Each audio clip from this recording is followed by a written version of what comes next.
धन्यवाद। मंच में उपस्थित सभी अतिथिगण, इस मंच के आज के कार्यक्रम के अध्यक्ष श्री लक्ष्मी शंकर वाजपेयी जी, मुख्य अतिथि श्री भगत सिंह कोश्यारी जी, विशिष्ट अतिथि श्री हरिसुमन बिष्ट जी, श्री DS रावत जी, श्री चारू तिवारी जी एवं श्री साहनी जी तथा हॉल में उपस्थित सभी मित्र एवं अतिथि, मैं आज आपका धन्यवाद करना चाहूँगा। Good evening and welcome. It's a great pleasure to have all of you here. I thank you for joining us this evening from far off places after a day-long tiring work in offices, especially in this month of humid summer, braving all the rains and traffic jams in Delhi. The title of this book is Some Mistakes Have No Pardon. But please pardon me to speak in English, as some of you prefer Hindi as a contact language. Otherwise, some of my rogue friends who are not in this hall today may think that I have plagiarized it, pasted it from somewhere else. How the idea of writing came to me. As an author, I am expected to reveal what made me write this book. As most of you know, I am engaged in a small business in IT sector. Then what caused me write the books? Your natural question would be, what was my motivation and what was my reason to write this book? Before I talk about this book, please permit me to little retrogress into the past. Though I was always fascinated by writers, as we used to read their literature, their life history as text in the school books. Yet the art and science of writing did not easily come to my life, primarily because we were all busy and engaged in earning of bread and livelihood. Writing skills remained untapped and dormant for years, as I, like any other youth, remained overoccupied to earn my bread and settle inside and outside home. My first book for IT for Retail, published by Oxford University Press, was accidental. So I can say that I am an accidental author. It was only in 2006 when two business management schools in Delhi, Indian Retail School and Pearl Academy, invited me to engage as a guest faculty to lecture their students on application of information technology in business, IT being my specialization. When my student asked me about a good book on the subject, I could not find one, so I decided to write one. I put together a synopsis and mailed it to 4 publishers. I received a favorable reply from 3 and finally signed the agreement with Oxford University Press in 2008. The success of first book was followed by another, MIS, Management Information System, which was published by OUP in 2013. Now you may be wondering why I ventured into story writing. Being a published author on educational books, it should have been more logical for me to explore more on the educational side, where I was an accepted author and supported by world-class publishers like OUP. The motivation and catalyst for writing poetry and stories are some innate emotions of human life. Regarding this book, I would like to quote Toni Morrison, Nobel and Pulitzer Prize winner of American author.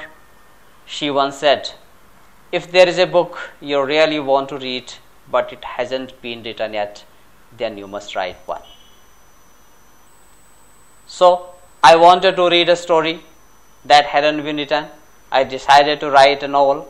I wrote a novel that I wanted to read, and I read it many times before it saw the light of the day. Thus I felt like I had something to tell the world. I just wrote what I knew. A couplet from poem by Lakshmi Shankar Vajpeyi ji sums it all. दर्द से दामन खूब भरा है, जीने का भरपूर मजा है, बेबस होकर जीने वाला सच पूछो तो रोजमर्रा है. So what was the reason that went behind writing?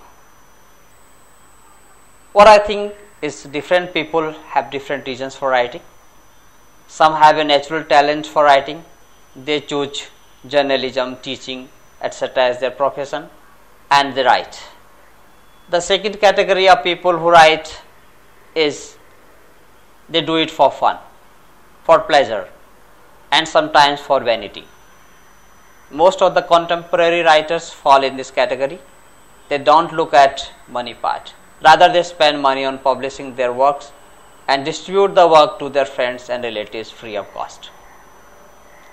But there is a third category of writers. It is called therapeutic writers. People who adopt writing as a therapy for many great illnesses. They embrace writing as a tool to release tension, writing as a solution for their own loneliness, and writing as medicine for many great depressions. Perhaps I fall in the last category of writers. What is this novel all about? You may ask me, what is this novel all about? This book is about relationships and how relationships impact peace and happiness in any person's life. The blurb on the novel says that this is a story of a man who struggles to find love, peace, and happiness. This is a story of trials, tribulations, and triumphs. It is about achievements and success despite of deprivations and impoverishment. And this is about failures because of ill-managed relations. Girish Kanmola. The protagonist in this novel wins despite of many defeats. He succeeds despite so many failures, and he fails despite of many successes. So I can say that this novel is about relationships. Relationships management in bold capital characters. This novel also illustrates how destiny is shaped by circumstances around a person's life and how destiny impacts the circumstances and thus leading to impacted peace and happiness that we all crave for. Life or the vagaries of life has taught me to value relationships. I think the success and failures in life of a person depend on how well he or she is able to manage their relations. All monetary achievement and professional accomplishment are worthless if the relationships are ill managed. When I say relationship, it involves all. Relations with parents, relations with children, relations between wife and husband, relations with boss and subordinates, relations with brothers and sisters, and so on and so forth. Therefore, I believe that the key to happiness is not money accumulation or a plum post in an MNC, but how well we manage our relationship. What does it teach? So you can ask me, how do I benefit by reading this book? As all books proclaim that there is some element of education in them. They teach something like how to get motivation, how to win friends, how to grow rich, or how to be successful in life, blah blah blah. I think this book teaches nothing, since this book is all about life. There are all the shades of life into this. So if you want to know about life, this book is just the right thing for you. So in that sense, it covers everything. It covers about rural life, it's about education, it's about love and romance, it's about spirituality, it's about business, it's about achievements, it's about mystery, it's about tragedy. It is not possible to categorize it because there is no focused approach. In a sense, this is about everything.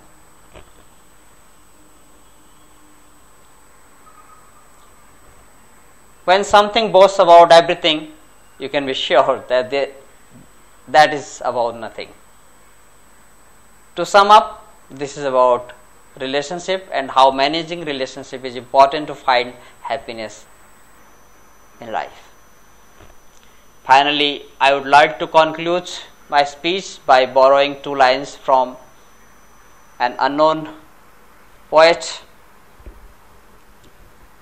आखिर में मैं किसी शायर की 2 लाइनें उधार लेके अपना स्पीच यहीं खत्म करना चाहूँगा। जब जब भी हमारा नाम हुआ है, सर पर हमेशा एक इल्जाम हुआ है, इस दिल को ये कह के बहला ही लिया, बदनाम ही सही नाम तो हुआ है। धन्यवाद।